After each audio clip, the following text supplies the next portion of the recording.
So, for today's video is about dito sa napamili natin kay wholesaler.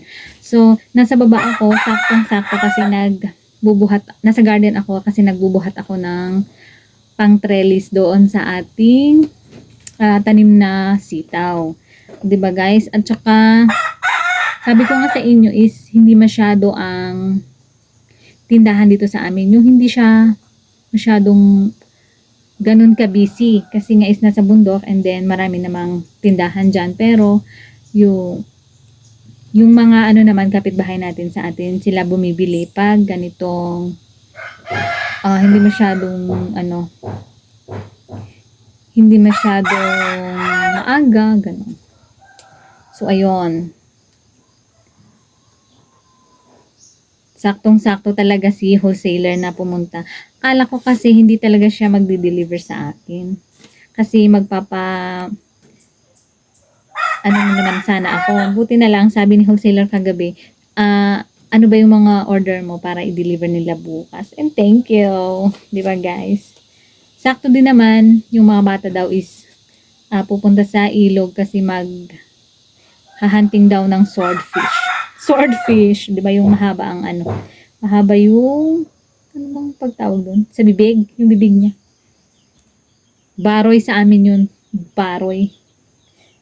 So ayun guys, medyo messy tayo and tsaka kakahiya, charot. So yun lang. So tingnan natin kung ano yung ating mga napamili. Masyadong mahaba, no?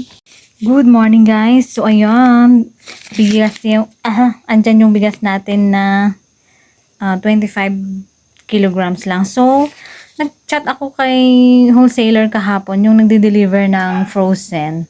Yun pala, nag-deliver na din kahapon. Hindi pala siya nag-deliver nung Sunday. Kaya ayun, hindi ko naman alam na kahapon pala ang deliver niya dito sa banda namin. Pero pasalamat pa rin tayo kasi Huwebes ngayon and nag-deliver pa rin dito sa atin. So, ito yung ating mga pamili. So, ayan, nag-order na ako sa kanya ng bigas. Ayun, ito pala yung ating napagbayaran ngayon.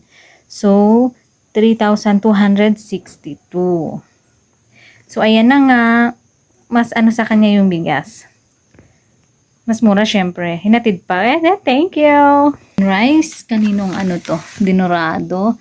From walang gumawa. Sino ba ang gumawa? Walang lugar kung saan siya galing. So, dito na tayo. So, ayan. Nagmahal na ang ating mga chicken legs. 170 na kay wholesaler. So, ito tingnan natin. Nagmahal ang mga frozen ngayon. So 3 kilo ito.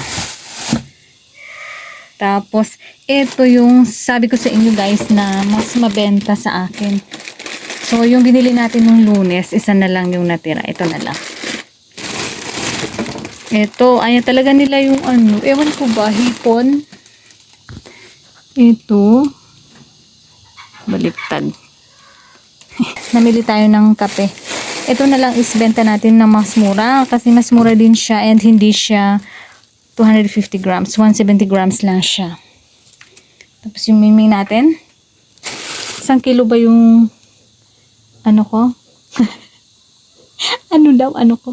Bawang. Ayun, 140 ang kilo.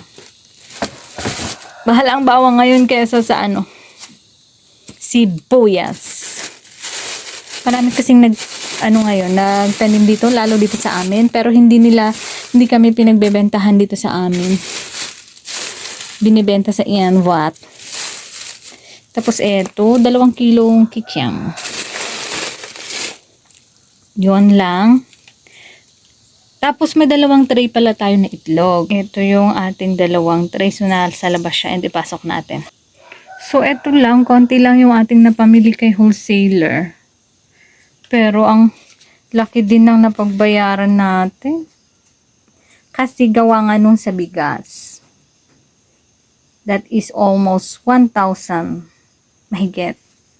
Diba? So, ayun lang guys for today's update. Sa ulam talaga tayo malakas today kasi walang mga pasok ang mga bata, so hindi masyado yung ating mga biscuits. Pero bumibili-bili pa din tayo kasi nga syempre kumakain din sila ng biscuit. So ayun lang yung ating update.